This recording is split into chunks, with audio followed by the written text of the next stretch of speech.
आणणं पॉसिबल नाही. आपल्याला बघा तुम्ही ॲपल कापून जर ठेवलं तर लगेच काळं पडतं, ऑक्सिडेशनचा त्रास होतो. तसंच आपल्या बॉडीमध्ये पण त्याचे काही हे आहेत. आता हे बिटाडीन आहे, या बिटाडीनमध्ये थोड्या प्रमाणामध्ये काही हे आहे, तर आपण ते टाकूयात. ऑक्सिडेशन थोड्या प्रमाणात ते ॲसिडच असतं. हो, ॲसिडच आहे ते आता आपण पाण्यामध्ये टाकूयात. बिटाडीन म्हणजे जखम साफ करतात ते माहिती. हां, त्याच्यावर आपण जे जखमेवर लावतो ना, आपण जखम झाल्यानंतर ती बरी होण्यासाठी.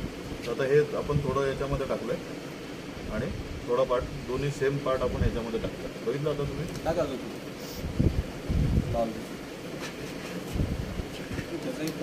लाल अजून टाका सर. नॅचरलीच झालं.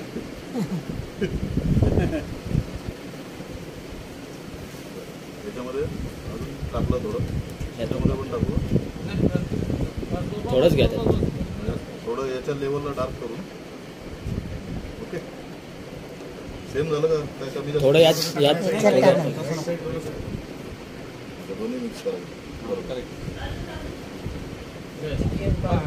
ओके, आता आपण दोन्ही पण आपले जे आता पाणी होतं त्याला केमिकल केलं. एकामध्ये आपण नॅचरल व्हिटॅमिन सी, आपल्याला जो स्त्रोत आहे लिंबू, राईट साईडमध्ये आपण लिंबू टाकू.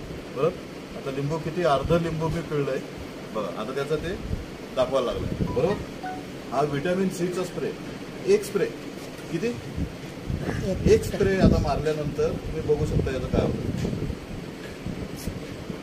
किती मारला,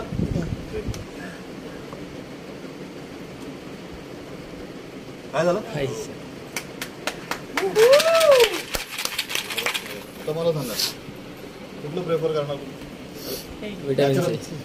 आज मगाशी पण तुम्ही म्हटलात ना का मी नॅचरली काही कढीपत्ता हे घ्यायला सुरुवात केली, पण ते आपल्या बॉडीमध्ये नॅचरली पण ऍब्सॉर्ब होण्यासाठी त्याचं कारण सुद्धा असं आहे की आपल्याला व्हिटॅमिन सी म्हणून माहिती आहे, पण ज्यावेळेला आपण त्याला कट करतो फर्स्ट 5 सेकंदमध्ये त्यातलं 87% व्हिटॅमिन सी वेपराईज झालेलं असतं. ते झालंच.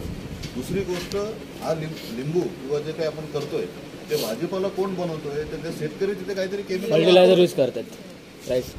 तर हे त्यातलं पण कॉन्सन्ट्रेट फॉर्ममध्ये कंपनीने आपल्यापर्यंत आणून दिलेलं आहे. तर याचा इफेक्ट तुम्ही विचार करा. प्रत्येक व्यक्तीला एकच स्प्रे मारायचा दिवसभरामध्ये, पण त्याचे बेनिफिट एवढे आहेत का त्याची व्हिटॅमिन सीची जी पॉवर आहे अर्ध्या तासामध्ये